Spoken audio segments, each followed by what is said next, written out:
그대의 인생 그 많던 만두는 누가 다 먹었을까 1편 1장 추락 서울 중랑구의 낡은 상가주택 2층 이선자는 아직도 새벽 4시에 눈을 떴다.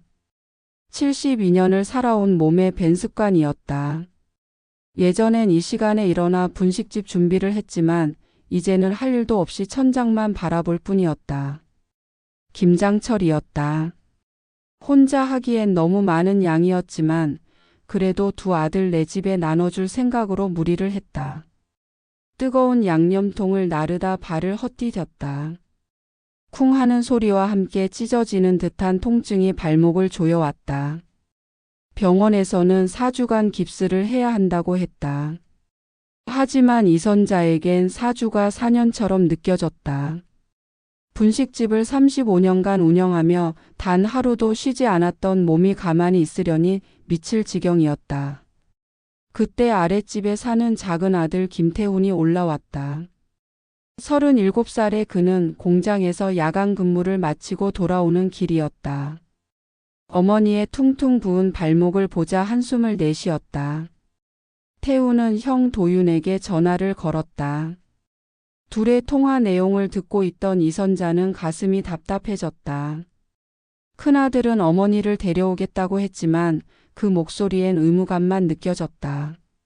2장 금이간 유리창 미사 신도시에 위치한 32평 아파트. 큰아들 김도윤은 대기업 과장으로 승진한 지 2년째였다. 아내 박지혜는 육아휴직 중이었지만 복직을 앞두고 있었다. 5살 딸 아린이는 그들의 유일한 자녀였다. 이선자가 짐을 들고 현관에 섰을 때 지혜는 억지로 미소를 지었다. 시어머니를 모시는 것이 부담스러웠지만 남편 앞에서 그 속마음을 드러낼 수는 없었다. 도윤 역시 어머니를 모셔야 한다는 의무감과 가족의 평온을 지키고 싶은 마음 사이에서 갈등하고 있었다. 첫날 밤 이선자는 잠을 이루지 못했다. 너무 조용했다. 예전 상가주택에선 늘 아래층 분식집에서 올라오는 소음과 지나가는 차 소리가 있었는데 이곳은 마치 소음 차단된 밀폐 공간 같았다. 베개를 바꿔 눕고 또 바꿔 눕기를 반복하다 새벽 3시가 되어서야 겨우 잠들었다.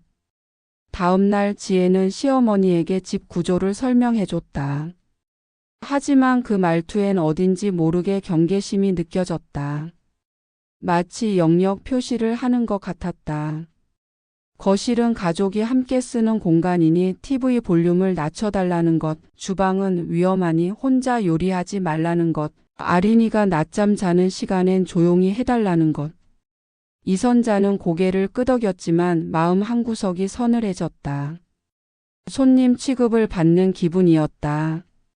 아니, 그보다 못한 대우였다. 적어도 손님에겐 편의를 봐주려 하지 이렇게 여러 가지 금지사항을 늘어놓지는 않으니까. 3장 뜨거운 김 사흘째 되는 날 유치원에서 돌아온 아린이를 보며 이선자의 얼굴에 처음으로 환한 미소가 떠올랐다. 손녀는 예뻤다.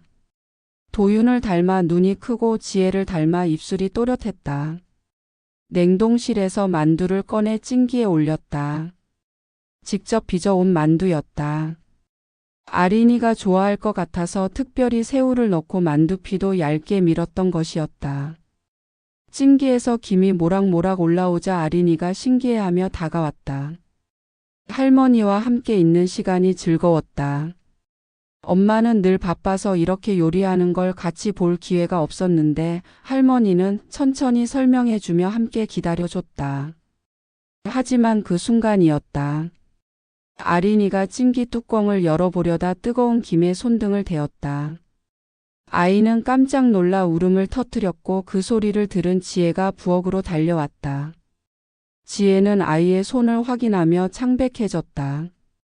다행히 심각한 화상은 아니었지만 빨갛게 부어오른 손등을 보니 화가 치밀었다. 시어머니를 쳐다보는 지혜의 눈빛에는 원망이 가득했다. 냉찜질을 해주며 아린이를 달래는 지혜의 모습을 보며 이선자는 자신이 한순간에 가해자가 되어버렸다는 걸 깨달았다. 손녀에게 맛있는 걸 해주려던 마음이 오히려 상처를 준 것이었다. 그날 저녁 도윤이 회사에서 돌아오자 지혜는 그를 따로 불러냈다. 둘의 대화 소리가 방 안까지 들려왔다. 직접적으로 비난하지는 않았지만 지혜의 목소리엔 불안감이 섞여 있었다. 4장. 무너지는 성. 그날 밤 가족 회의가 열렸다. 정확히는 도윤과 지혜만의 회의였다. 이선자는 안방에 있었지만 얇은 벽 너머로 새어나오는 대화 소리를 들을 수밖에 없었다. 지혜는 조심스럽게 말을 꺼냈다. 어머니의 안전도 걱정되고 아린이의 안전도 걱정된다는 것. 자신이 복직을 앞두고 있는데 어머니까지 돌봐야 한다면 너무 힘들 것 같다는 것. 요양시설도 요즘엔 좋은 곳이 많다는 것. 도윤은 오랫동안 말이 없었다. 평생 자신들을 키워준 어머니를 시설에 모신다는 게 쉽게 결정할 일은 아니었다. 하지만 동시에 아내와 딸의 안전과 행복도 생각해야 했다. 벽 너머에서 이 모든 대화를 듣고 있던 이선자는 베개에 얼굴을 파묻었다. 울음소리라도 새어나갈까 봐서였다. 평생을 바쳐 키운 아들들이 자신을 짐으로 여기고 있다는 현실이 가슴을 찢어 놓았다. 분식집을 하며 번 돈으로 두 아들 대학까지 보냈던 일, 도윤이 취업 준비할 때 용돈 보태주려고 새벽까지 만두를 빚던 일, 태훈이 결혼할 때 전세금 마련해 준 일. 그 모든 기억들이 한순간에 무가치해진 것 같았다. 5장. 균열. 다음 날 아침 어색한 침묵이 식탁을 감쌌다. 도윤은 평소보다 일찍 출근했고 지혜는 아린이를 유치원에 보낸 후 계속 전화 통화만 했다. 복직 준비와 관련된 일이라고 했지만 시어머니를 피하고 싶어 하는 것 같았다. 이선자는 혼자 집에 남겨졌다. 할 일도 없이 TV만 보고 있으려니 답답했다. 그래서 조용히 주방에 가서 저녁 준비를 했다. 가족들이 좋아할 만한 반찬을 몇 가지 만들었다. 자신이 할 수 있는 유일한 기여였다. 하지만 지혜가 돌아와서 보니 표정이 좋지 않았다. 주방 사용을 자제해달라고 했는데 약속을 어겼다는 것이었다. 게다가 조미료를 너무 많이 썼다며 아린이 건강을 생각해서 싱겁게 해달라고 했다.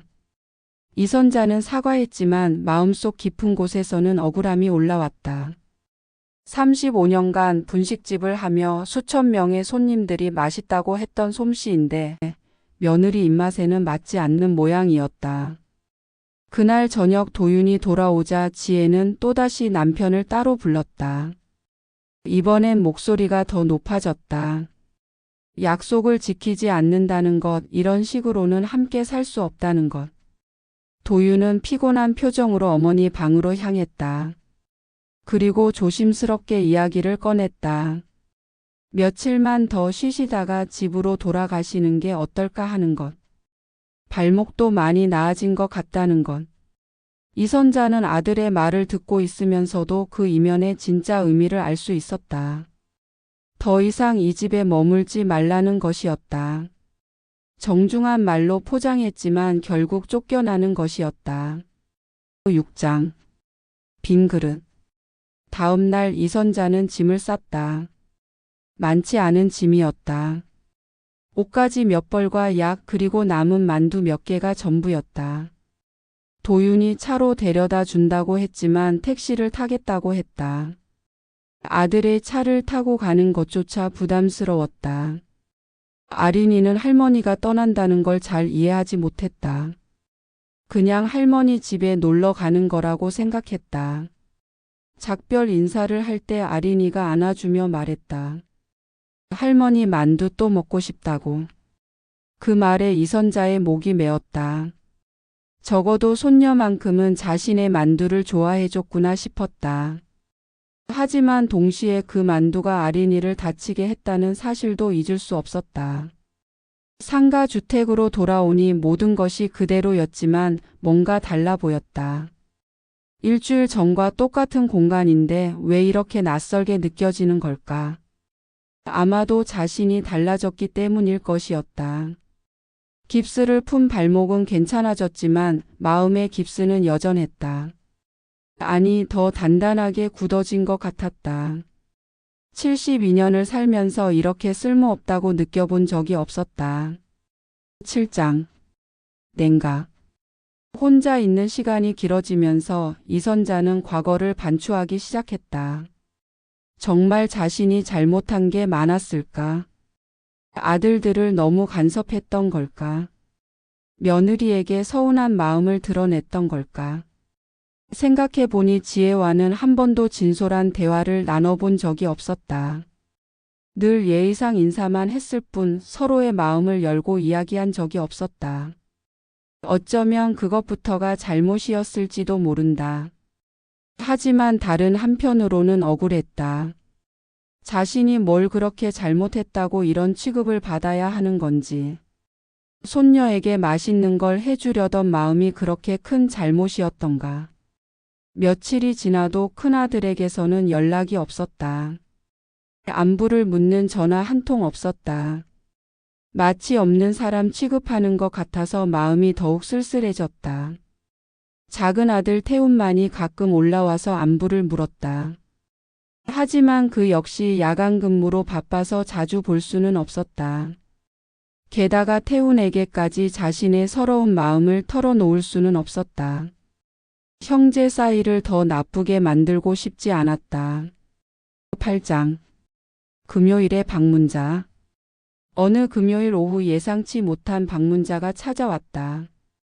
아린이었다. 지혜가 급한 일이 생겨서 잠깐 맡아달라고 데려온 것이었다. 하지만 지혜의 표정은 여전히 어색했다. 아린이는 할머니 집에 온 게 신이 났다. 이곳저곳을 돌아다니며 구경했다. 예전에 분식집이었던 1층도 내려가서 봤다. 지금은 비어있지만 아린이에게는 신기한 공간이었다. 점심시간이 되자 이선자는 조심스럽게 라면을 끓여줬다. 만두는 엄두가 나지 않았다. 지난번 일이 트라우마가 되어서였다. 하지만 아린이는 할머니가 끓여준 라면을 맛있게 먹었다. 그런데 아린이가 갑자기 물었다. 할머니는 왜 우리 집에 안 오냐고. 엄마가 할머니는 할머니 집이 좋다고 했다는 것이었다. 그 말에 이선자는 할 말을 잃었다. 아이에게 어른들의 복잡한 사정을 설명할 수는 없었다. 그저 할머니는 여기가 편하다고 아린이가 보고 싶으면 언제든 놀러 오라고 말했다. 하지만 마음속으로는 알고 있었다. 아마 오늘이 마지막 방문일 거라는 것을. 9장. 차가운 진실. 저녁에 지혜가 아린이를 데리러 왔다. 그런데 평소와 달리 집 안까지 올라오지 않고 아래에서 기다렸다. 아린이에게 빨리 내려오라고 했다. 마치 이선자와 마주치는 것조차 피하고 싶어 하는 것 같았다. 그 모습을 창문 너머로 보던 이선자는 가슴이 답답해졌다. 자신이 그렇게 피하고 싶은 존재인가? 무슨 전염병이라도 되는 것처럼 취급하는 지혜의 태도가 서러웠다. 주말이 지나고 월요일 태훈이 올라왔다. 그런데 평소와 달리 표정이 무거웠다. 형과 통화를 했다는 것이었다. 그 통화 내용을 전해 들으며 이선자는 충격을 받았다. 도유는 태훈에게 어머니를 좀 더 자주 돌봐달라고 했다고 한다. 자신들은 아린이 때문에 바쁘다고 어머니도 작은 아들을 더 좋아하는 것 같다고. 마치 자신에게 책임을 전가하는 것 같은 말이었다. 태훈은 당황했다. 물론 어머니를 모시고 싶지만 자신도 생활이 있고 아내와 상의해야 할 일이었다. 하지만 형의 말에는 이미 결정된 것처럼 들렸다. 이선자는 두 아들 사이에 끼인 자신의 처지가 한심했다. 서로에게 짐을 떠넘기려는 것 같아서 마음이 아팠다. 자신이 살아있는 것 자체가 자식들에게 부담이 되고 있다는 생각이 들었다. 10장. 겨울 준비. 11월이 되자 날씨가 쌀쌀해졌다. 이선자는 혼자 김장을 준비했다. 작년까지는 며느리들과 함께 했는데 올해는 연락조차 없었다. 아마 각자 알아서 하거나 사서 먹을 모양이었다. 혼자 하기엔 벅찬 일이었지만 그래도 해야 할 것 같았다. 뭔가 하지 않으면 정말 쓸모없는 사람이 될 것 같아서였다. 배추를 절이고 양념을 만들면서 예전 생각이 났다. 분식집을 할 때는 이맘때면 김치를 담그느라 정신없었다. 손님들이 김치를 달라고 하면 항상 직접 담근 걸 내줬다. 그때는 그게 당연한 일이었는데 지금은 그 모든 게 추억이 되어버렸다. 김장을 마치고 작은 통에 김치를 나누어 담았다. 태훈네 집과 도윤네 집에 가져다 줄 것이었다. 하지만 도윤네는 가져갈 엄두가 나지 않았다. 받아줄지도 의문이었다. 결국 태훈네만 가져다 줬다. 태훈의 아내 미영이는 고마워했지만 어딘지 어색한 분위기였다. 아마 남편에게서 최근 상황을 들었을 것이었다. 시어머니를 더 자주 봐야 한다는 부담감을 느끼고 있는 것 같았다. 11장 고독의 맛. 12월이 오면서 이선자는 점점 더 혼자만의 시간이 많아졌다. 태훈도 연말이라 바빠서 자주 올라오지 못했다. 도윤에게서는 여전히 연락이 없었다. 생일이 지나갔는데도 축하 인사 한마디 없었다. 혼자 생일상을 차리고 앉으니 눈물이 났다. 73번째 생일이었다. 예전 같으면 두 아들 네 가족이 모두 모여서 케이크를 자르고 사진을 찍었을 텐데 올해는 아무도 기억해 주지 않았다. 미역국을 끓이고 전도 부쳤다. 혼자 먹기에는 너무 많은 양이었지만 그래도 생일상다운 모양새를 갖추고 싶었다. 촛불을 켜고 소원을 빌었다. 가족이 다시 화목해지기를, 손녀가 건강하게 자라기를, 자신이 더 이상 짐이 되지 않기를. 그런데 소원을 빌면서 깨달았다. 정작 자신을 위한 소원은 하나도 없다는 걸. 73년을 살았는데 자신의 행복보다는 항상 가족의 행복만 빌어왔다는 걸. 12장 새해의 무게. 새해가 밝았지만 이선자에겐 특별할 게 없었다. TV에서는 희망찬 새해를 맞이하자는 메시지들이 나왔지만 현실은 달랐다. 혼자 떡국을 끓여 먹으며 새해 첫날을 보냈다. 1월 중순 갑작스럽게 도윤에게서 연락이 왔다. 아린이가 할머니를 보고 싶어 한다는 것이었다. 오랜만에 반가운 소식이었지만 한편으로는 의외였다. 그동안 연락을 안 하던 사람이 갑자기 왜 그러나 싶었다. 알고 보니 아린이가 유치원에서 할머니 그림을 그리는 숙제를 해오라고 했는데 할머니를 못 본 지 오래되어서 기억이 잘 안 난다고 했다는 것이었다. 그래서 어쩔 수 없이 연락을 한 것이었다. 이선자는 복잡한 심정이었다. 손녀가 자신을 기억해 준다는 게 고마웠지만 숙제 때문에 어쩔 수 없이 연락한 것이라는 게 서러웠다. 그래도 만날 수 있다면 좋겠다고 했다. 약속 당일 도윤은 아린이만 데려왔다. 지혜는 오지 않았다. 감기 기운이 있다는 핑계였지만 실제로는 시어머니를 만나기 싫어서인 것 같았다. 도윤도 잠깐만 있다가 간다고 했다. 13장 마지막 만두. 아린이는 할머니를 보자 반가워했다. 하지만 예전보다는 어색해 보였다. 몇 달 만에 만나니 서로 낯선 느낌이었다. 그래도 할머니가 준 과자를 먹으며 점점 친해졌다. 아린이가 만두 이야기를 꺼냈다. 할머니가 만들어준 만두가 맛있었다고 또 먹고 싶다고 했다. 이선자는 가슴이 뭉클했다. 아이는 정말 순수했다. 그때 일로 다쳤던 것도 기억하지 못하는 것 같았다. 냉동실에 혼자 먹으려고 만들어둔 만두가 있었다. 조심스럽게 꺼내서 찜기에 올렸다. 이번에는 아린이를 멀리 떨어뜨려 놓고 혼자 조심스럽게 쪘다. 만두가 익어갈 때 도윤이 말했다. 아린이만 좀 봐달라고, 자신은 급한 일이 있어서 잠깐 나갔다 오겠다고. 이선자는 괜찮다고 했지만 속으로는 서운했다. 어머니보다는 할 일이 더 중요한 모양이었다. 만두를 접시에 담아주니 아린이가 맛있게 먹었다. 그 모습을 보며 이선자는 행복했다. 적어도 손녀만큼은 자신의 요리를 좋아해 준다는 것이 고마웠다. 14장 균열의 확산. 아린이와 즐거운 시간을 보낸 후 도윤이 돌아와서 아이를 데려갔다. 그런데 며칠 후 태훈에게서 이상한 이야기를 들었다. 지혜가 태훈에게 전화를 해서 불평을 했다는 것이었다. 지혜는 아린이가 할머니네에서 만두를 먹고 와서 저녁을 안 먹었다고, 아이가 할머니 음식만 찾는다고 불만을 표했다는 것이었다. 심지어 아린이가 배가 아프다고 해서 병원에 갔다가 체한 것 같다는 진단을 받았다고도 했다.